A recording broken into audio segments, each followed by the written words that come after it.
Hello दोस्तों, स्वागत है आपका हमारे यूट्यूब चैनल पर। तो दोस्तों, अगर आप भी बॉयलर अटेंडेंट यानी बॉयलर ऑपरेटर का जॉब करना चाहते हैं तो आप कैसे कर सकते हैं, तो मैं इस वीडियो में आपको सब क्लियर करने वाला हूं। तो चलिए वीडियो को स्टार्ट करते हैं और ध्यान से समझते हैं सब बातों को। तो दोस्तों, अगर आप भी बॉयलर अटेंडेंट का जॉब पाना चाहते हैं तो उसके जॉब पाने के लिए आपको 3 सिचुएशन को कंप्लीट करना होगा। सबसे पहला यह है कि आपको फायरमैन का 2 साल का एक्सपीरियंस चाहिए। तो सबसे पहले आपको फायरमैन बनना होगा, फिर आपको सेकंड क्लास बनना होगा, फिर आपको फर्स्ट क्लास बॉयलर अटेंडेंट बनना होगा। तो दोस्तों, फायरमैन कैसे बनते हैं? तो सबसे पहले आपको 2 साल का एक्सपीरियंस आपको बॉयलर फील्ड में होना चाहिए। तो जैसे आप समझ सकते हैं कि आप अगर बॉयलर पर 2 साल अप्रेंटिस किए हैं, यानी आप बॉयलर पे 2 साल का काम किए हैं, फिर आप 2 साल एक्सपीरियंस अगर आपका कंप्लीट हो जाता है तो आपको बॉयलर फायरमैन बना दिया जाता है। फिर आपको बॉयलर फायरमैन जब आप बन जाते हैं, फिर आपको 2 साल का एक्सपीरियंस चाहिए होता है। फिर आपको एक गवर्नमेंट, जिस स्टेट में आप जॉब कर रहे हैं वहाँ का गवर्नमेंट एक एग्ज़ाम करवाता है जो कि बॉयलर अटेंडेंट ऑपरेटर का एग्ज़ाम होता है। तो दोस्तों, उस एग्ज़ाम को क्वालिफाई करने के लिए आपको फायरमैन में 2 साल का एक्सपीरियंस होना बहुत ज़रूरी होता है। तो फिर उसके बाद आप 2 साल का एक्सपीरियंस आपको चाहिए होता है उस फॉर्म को आप भरने के लिए।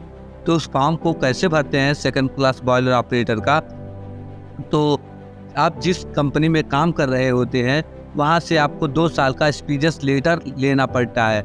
फिर आपको एक्सपीरियंस लेटर लेने के बाद आपको ऑनलाइन करवाना पड़ता है। जब गवर्नमेंट उसका नोटिफिकेशन जारी करता है कि बॉयलर अटेंडेंट का एग्ज़ाम इतने तारीख से स्टार्ट होने वाला है, तो उसी के बीच में आपको ऑनलाइन करवाना पड़ता है। फिर आप सेकंड क्लास बनने के लिए 2 साल का एक्सपीरियंस आपको फायरमैन का होना चाहिए। फिर आप उस फॉर्म को ऑनलाइन करवा सकते हैं। फिर आपका एडमिट कार्ड निकलता है। फिर जैसे ही एडमिट कार्ड निकलता है, अगर आपने सही से पूरा फॉर्म सही से भरा होगा, फिर आपका नाम आ जाता है, फिर आपका एडमिट कार्ड निकल जाता है।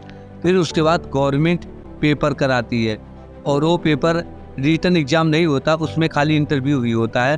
तो आपको वहाँ पर इंटरव्यू लिया जाता है आपसे। अगर वही बॉयलर से रिलेटेड इंटरव्यू आपका होता है कि आपने बॉयलर पे काम किया है या नहीं, वही सब पूछते हैं। बॉयलर के बारे में ही आपसे वहाँ पर सवाल जवाब करेंगे। अगर आपने सही से सब सवाल जवाब दे दिया, यानी 10 में से आपका 9 क्वेश्चन सही गया, तो आपको वो पास कर दिया जाता है। फिर आप समझ सकते हैं कि एक लड़की के लिए 20 मिनट का टाइम वो सब लेते हैं एग्जामिनर लोग। तो आपको 20 मिनट तक आपसे क्वेश्चन किया जाएगा।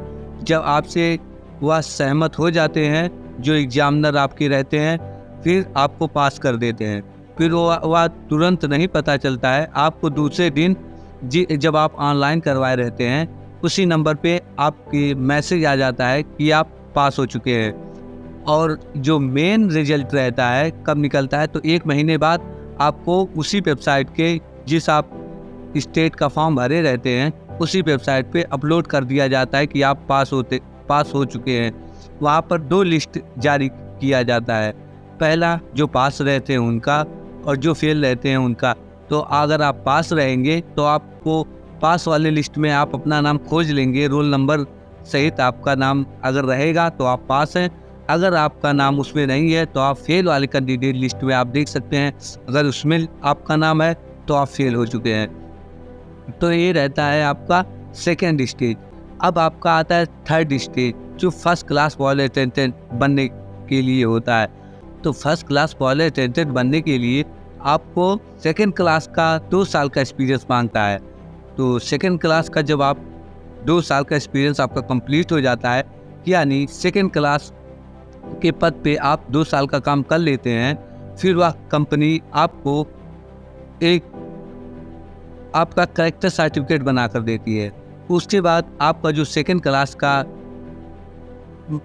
रिजल्ट रहता है, यानी सर्टिफिकेट, फिर उस सर्टिफिकेट के माध्यम से आप ऑनलाइन करवा सकते हैं। जब गवर्नमेंट उसका पेपर करवाती है फिर आप उसमें ऑनलाइन करवा सकते हैं। अगर आपका एक्सपीरियंस 2 साल का हो गया है, यानी आपका सर्टिफिकेट 2 साल पुराना हो चुका है, तो आप उसमें फॉर्म भर सकते हैं।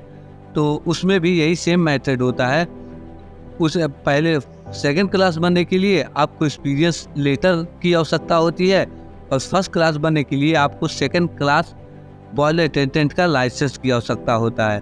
तो आप फर्स्ट क्लास बनने के लिए आपको सेकंड क्लास का जो लाइसेंस आपका रहता है वो ऑनलाइन करवा कर उसके माध्यम से आपको बॉयलर ऑफिस पे जमा करना पड़ता है। फिर आपका ऑनलाइन हो जाता है, फिर उसका भी एडमिट कार्ड निकलता है। अगर आपका कोई प्रॉब्लम नहीं रहता है तो आपका एडमिट कार्ड जारी कर दिया जाता है। फिर उसके बाद आपका एग्ज़ाम होता है। अगर आप एग्ज़ाम में पास हो जाते हैं, फिर आपका वही लिस्ट फिर जारी करता है गवर्नमेंट उसी वेबसाइट पे, गवर्नमेंट वाले। फिर आप अगर पास रहते हैं तो आपका पास वाले लिस्ट में नाम आता है, अगर आप फेल रहते हैं तो फेल वाले नाम में आता है आपका। तो दोस्तों यही होता है कि बॉयलर अटेंडेंट फर्स्ट क्लास बनने के लिए आपको 3 स्टेप कंप्लीट करना पड़ता है। तो यही 3 स्टेप आप कंप्लीट कर लेते हैं तो आप बॉयलर अटेंडेंट एग्ज़ाम पास कर लेंगे।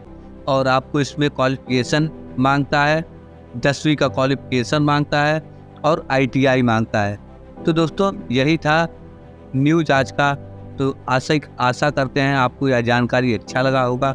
अगर आपको यह जानकारी अच्छा लगा होगा तो इस चैनल को सब्सक्राइब कर देना, लाइक कर देना और अपने दोस्तों में शेयर कर देना। तो दोस्तों नेक्स्ट वीडियो में हम बात करेंगे कि फायरमैन का सैलरी कितना होता है, सेकंड क्लास का सैलरी कितना होता है और फर्स्ट क्लास का सैलरी कितना होता है।